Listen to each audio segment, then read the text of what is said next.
বন্ধুরা, স্বাগতম আমাদের চ্যানেলে। আজ আপনাদের একটি গাধার গল্প শোনাবো। এটি একটি গ্রামের গল্প। গ্রামটি ছিল শহর থেকে একটু দূরে একটি জঙ্গলের ভিতরে। গ্রামের লোকজন সবসময় ওই গ্রামেই বাস করত।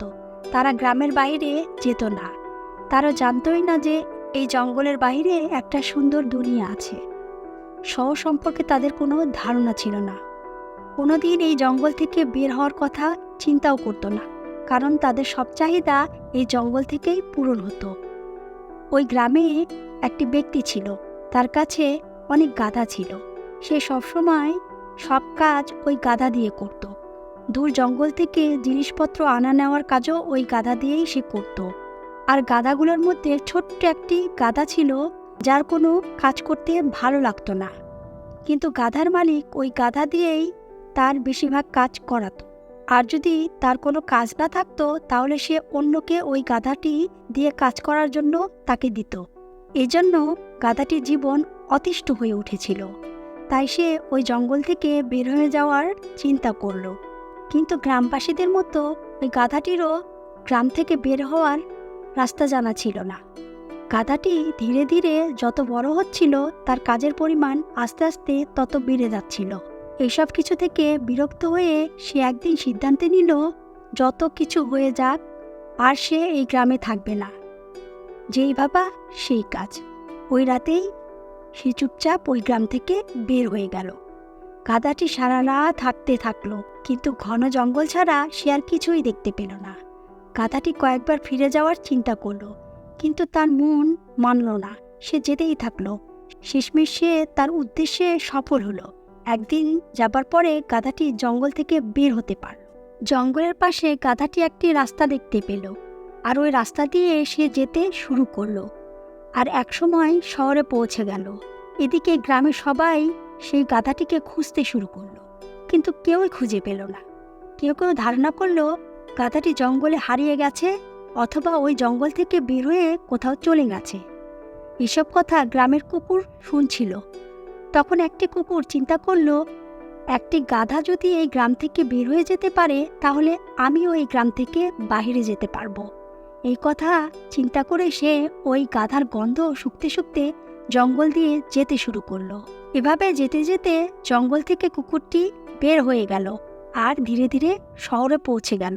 কুকুরটি প্রতিদিন এইভাবে গ্রাম থেকে শহরে যেত আর শহর থেকে গ্রামে আসতো।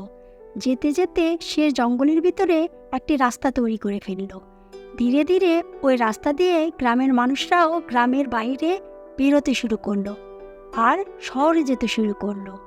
কিন্তু ওই রাস্তা এত লম্বা ছিল যে গ্রামের মানুষদের শহরে পৌঁছাতে 2-3 দিন সময় লেগে যেত। একদিন গ্রামবাসী এই সমস্যা সমাধানের জন্য শহরের একজন বড় অফিসারের কাছে রাস্তা বানানোর জন্য সাহায্য চাইল। কিছুদিন পরে শহর থেকে কিছু ইঞ্জিনিয়ার গ্রামের রাস্তা পরিমাপ করার জন্য গ্রামে আসলো। তারা রাস্তা বানানোর জন্য একটি ম্যাপ তৈরি করলো। সেটার জন্য তাদের সারা দিন লাগলো। এটা দেখে গ্রামের মোড়ল এসে তাদের একজনকে বলল, এসব কি করছেন? যে রাস্তা দিয়ে আমরা শহরে যাই, সেই রাস্তায় আপনি আমাদের রাস্তা বানিয়ে দিচ্ছেন না কেন? এত লেখাপড়া করার কি দরকার? তার কথা শুনে এক ইঞ্জিনিয়ার তাকে জিজ্ঞেস করলো, একটা কথা বলেন তো, এই রাস্তা সবার প্রথম কে বানিয়েছে? তখন লোকটি বলল, সবার প্রথমে একটা গাধা এই রাস্তা দিয়ে গিয়েছিল আর সেই রাস্তাটি করেছে। তখন ওই ইঞ্জিনিয়ার বলল, আমার মনে হয়েছে যে এই রাস্তা এক গাধাই বানাতে পারে, কারণ এই গ্রাম থেকে বের হবার এটাই সব থেকে বড় রাস্তা।